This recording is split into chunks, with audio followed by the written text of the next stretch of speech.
Shalom dan selamat pagi Bapak Ibu, saudara-saudara yang sama-sama dikasihi Tuhan.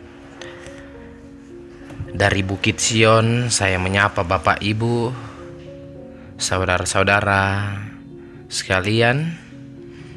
Dan seperti biasa pada pagi yang indah ini kita akan disapa oleh kebenaran firman Tuhan. Tapi sebelumnya itu mari berdoa. Syukur kepadamu ya Allah, pencipta halik langit dan bumi. Kami bersyukur untuk waktu yang Tuhan berikan kepada kami semua.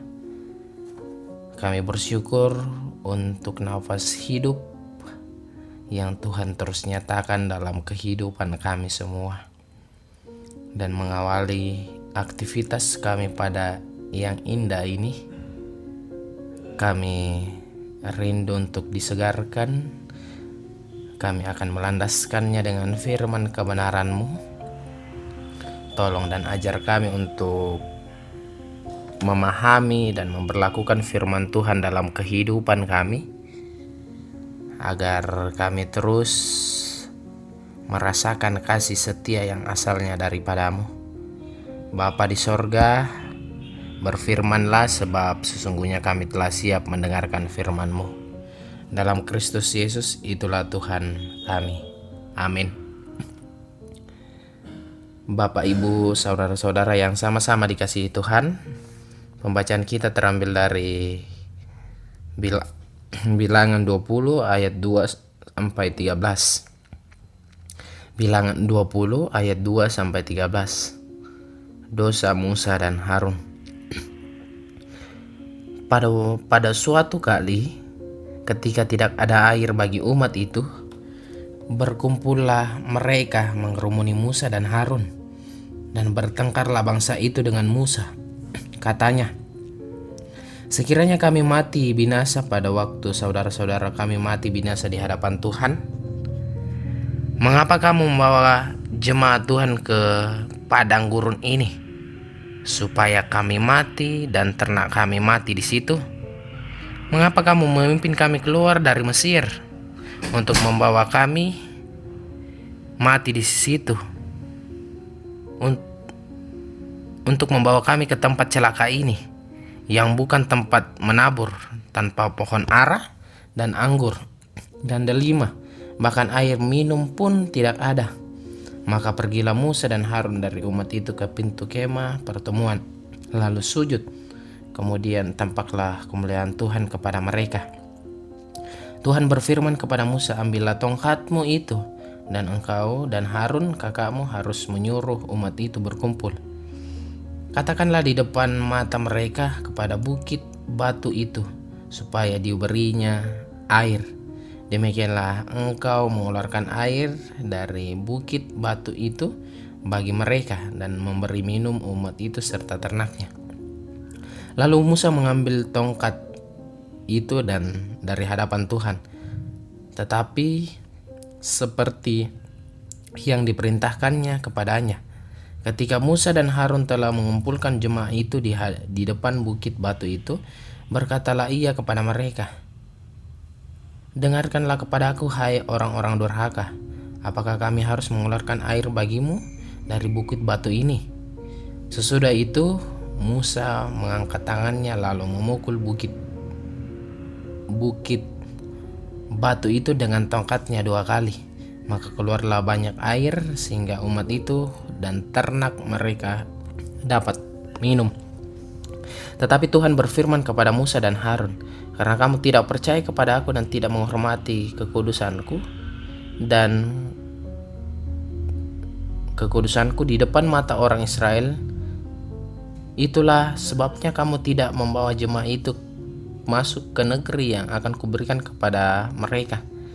Itulah mata air Meribah, tempat orang Israel bertengkar dengan Tuhan, dan ia menunjukkan kekudusannya di antara mereka.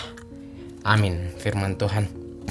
Sedemikian jauh firman Tuhan yang boleh kita bacakan, yang dikatakan berbahagia kita yang masih diperkenankan untuk bersama-sama membaca dan merenungkan firman kebenaran Tuhan. Shalom dan selamat pagi. Saya menyapa Bapak Ibu sekalian. Tema kita pada pagi yang indah ini yaitu pengorbanan yang tak dihargai. Pengorbanan yang tak dihargai. Bapak Ibu saudara-saudara, menjadi seorang pemimpin bukanlah pekerjaan ringan. Terlebih menjadi pemimpin rohani bagi umat Tuhan. Selain kehidupan pribadinya selalu menjadi sorotan, sedikit saja melakukan kesalahan atau pelanggaran bisa fatal. Akibatnya dihakimi, dikritik, dicemooh, dan dihujat. Sebaliknya, ketika si pemimpin memiliki kinerja bagus dan berprestasi, jarang sekali yang mendapatkan pujian atau penghargaan. Bahkan ada yang mengatakan, itu sudah seharusnya. Nah Bapak Ibu, ketika kita melihat dalam pembacaan kita, Musa sebagai pemimpin bangsa Israel, pilihan Tuhan, Musa juga mengalami perlakuan yang kurang baik dari umat yang dipimpinnya. Padahal ia bukan sembarang pemimpin, tetapi ia adalah pilihan Tuhan. Setiap kali terbentur dengan masalah dan kesulitan saat menempuh perjalanan di padang gurun, umat Israel selalu menjadikan Musa sebagai kambing hitam, dipersalahkan ataupun dianggap sebagai penyebab kegagalan dan penderitaan yang mereka alami.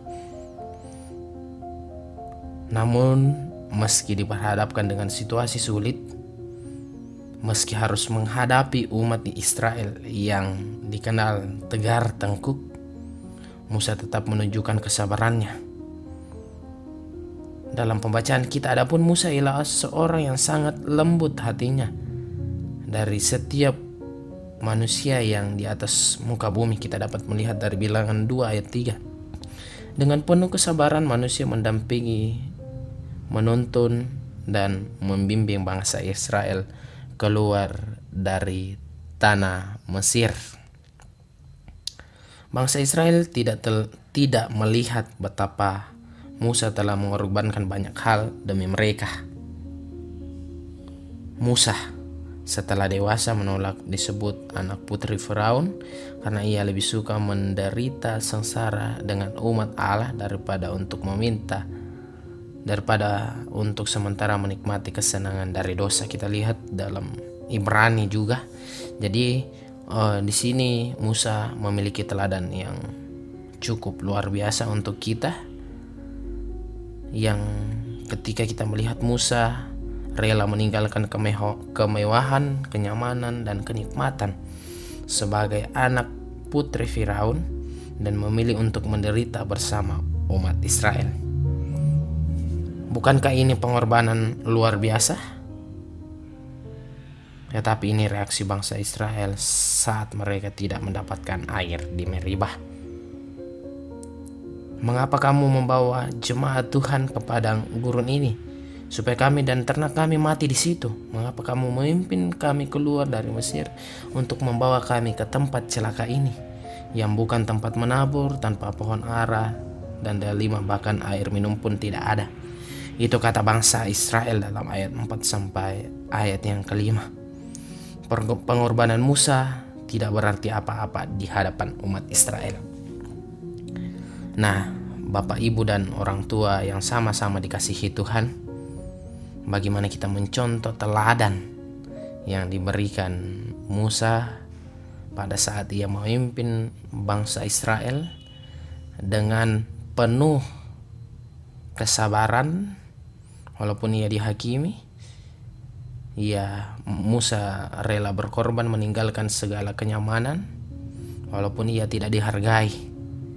Nah, untuk itu Bapak, Ibu, serta saudara-saudara yang sama-sama dikasihi Tuhan, dalam menjalani hari-hari ini, apakah kita mau sama seperti Musa?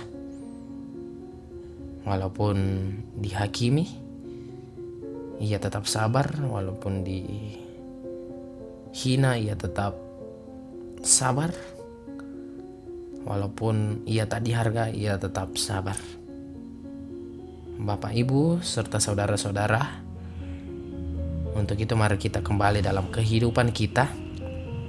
Kita nyatakan bahwa kesabaran dan keteladanan Musa yang diberikan kepada kita dalam menghadapi setiap situasi dan persoalan hidup ini, itu menjadikan contoh bagi kita untuk terus berpengharapan di dalam Kristus Yesus. Kiranya Roh Kudus dapat menolong memampukan kita. Terpujilah Kristus, haleluya, amin. Mari kita berdoa. Allah Bapa yang ada di dalam kerajaan sorga, Allah yang penuh kasih yang terus mengasihi kami. Kami bersyukur untuk waktu Tuhan yang terus nyata dalam kehidupan kami. Kami telah membaca merenungkan firman kebenaran Tuhan. Kami mohon tuntunan Tuhan. Kami mohon hikmat Tuhan untuk kami pakai dalam menjalani, dalam mengaplikasikan firman Tuhan ini dalam kehidupan kami. Kami percaya kami tak mampu berbuat apa-apa tanpa campur tangan-Mu. Untuk itu ya Tuhan, tolong kami. Terima kasih buat firman ini. Semoga dapat memampukan kehidupan kami dalam menjalani hari-hari ini. Bapa di sorga, kami berdoa untuk setiap jemaat Tuhan dimanapun mereka berada, baik dalam pekerjaan, sebagai Bapa, sebagai ibu rumah tangga. Tuhan terus curahkan hikmat dan kebijaksanaan. Tuhan terus berkati, lindungi, sertai, agar apapun yang ia kerjakan, baik selaku orang tua dalam mendidik anak, itu dapat terjadi sesuai dengan kehendak-Mu saja. Bapa di surga, berdoa juga untuk setiap anak-anak Tuhan, anak-anak sekolah minggu Tuhan yang sementara dalam pendidikan. Tuhan terus nyatakan kemuliaan Tuhan melalui hidupnya, melalui orang-orang yang ada di sekitarnya, hingga kasih Tuhan nyata dalam kehidupan anak-anak sekolah minggu. Bapa di surga, kami juga berdoa untuk pemuda-pemudi Tuhan dimanapun mereka berada. Bagi yang bekerja, mencari pekerjaan, Tuhan terus bukakan jalan agar apa yang ia cita-citakan atau impikan itu dapat terjadi sesuai dengan kehendak Tuhan. Kami berdoa untuk janda, duda, yatim piatu. Tuhan terus berikan kesehatan, kesabaran, agar mereka dapat bertumbuh dalam iman dan berpengharapan di dalam Kristus Yesus. Bapa di sorga, berdoa untuk setiap kami yang mendengarkan firman ini. Ajar dan tolong kami untuk terus mengandalkan hanya di Kau saja. Bapa di sorga, Engkau pemilik kehidupan kami. Dan juga berdoa jika ada jemaat Tuhan yang mengalami duka cita, Tuhan datang sebagai penghibur yang sejati. Karena kami yang percaya hanya Engkau sanggup menghibur saudara atau orang tua kami. Bapa di sorga, berdoa juga jika jemaat Tuhan ada yang sakit, Tuhan terus berikan kesembuhan. Tuhan terus nyatakan kasih Tuhan melalui kesembuhan. Orang-orang yang ada di sekitar Tuhan pakai untuk memperoleh kesembuhan. Pun obat-obatan yang dia konsumsi, usaha apapun yang ia lakukan, itu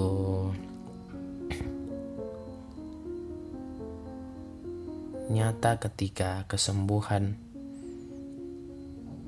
itu terjadi padanya. Bapa di sorga, ini kami ya Tuhan, dan kami siap untuk menjalani hari-hari kami. Terima kasih ya Tuhan. Sambut dan sempurnakan doa kami. Anak kami bawa di dalam dan demi anak-Mu Yesus Kristus yang menjadi juru selamat kami. Amin. Demikianlah renungan pagi kita, renungan harian Toraja. Dari Bukit Sion, saya menyapa Bapak Ibu. Shalom dan selamat pagi untuk kita semua.